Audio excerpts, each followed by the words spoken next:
in my view, the importance of character education is from moving the attention from the teaching of values, because everybody agrees that tolerance, freedom, dignity, peace are good values, respect.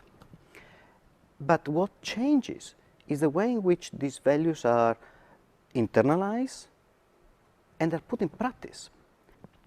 And I think teaching the children to embrace and put in practice these values means not only to focus on the individual child, so what the child may learn in terms of, for instance, self-awareness, or in terms of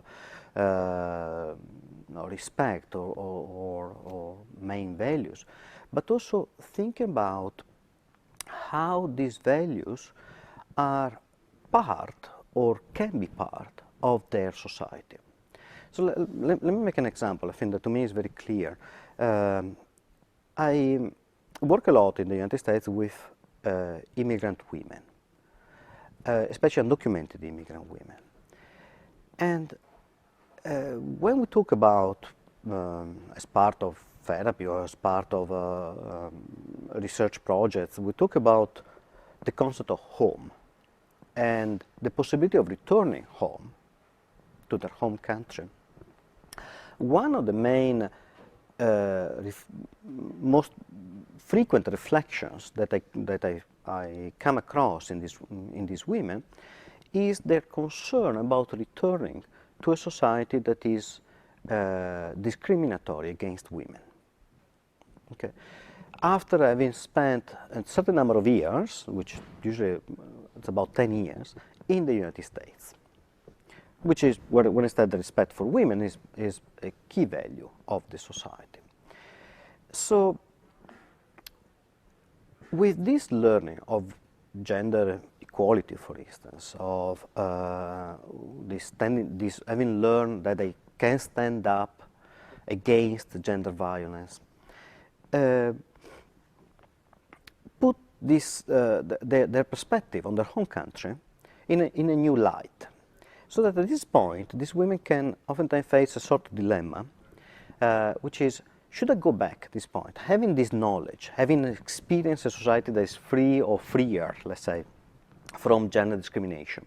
What do I do with that? Should I stay here and enjoy this safety, or should I go back to my home country and do something for this society?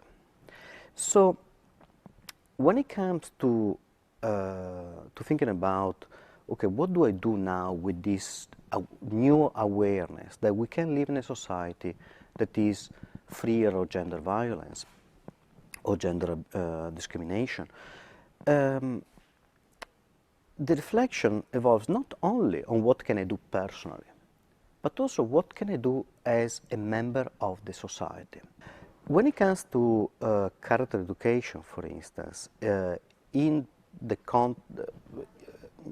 let's keep it the same example about gender violence, for instance, or gender discrimination. Teaching respect should not only be a matter of promoting specific values that belong to the child, let's say the male child that needs to learn how to respect his female peers, but also needs to go through an analysis of the social dimensions that are present in gender stereotypes. So that these children tend to see not only the problem as being their personal problem, but it's a problem that belongs to their family, it belongs to the institutions they're part of. It's part of the school system, maybe part of the religious system, it may be part of the educational or political system in which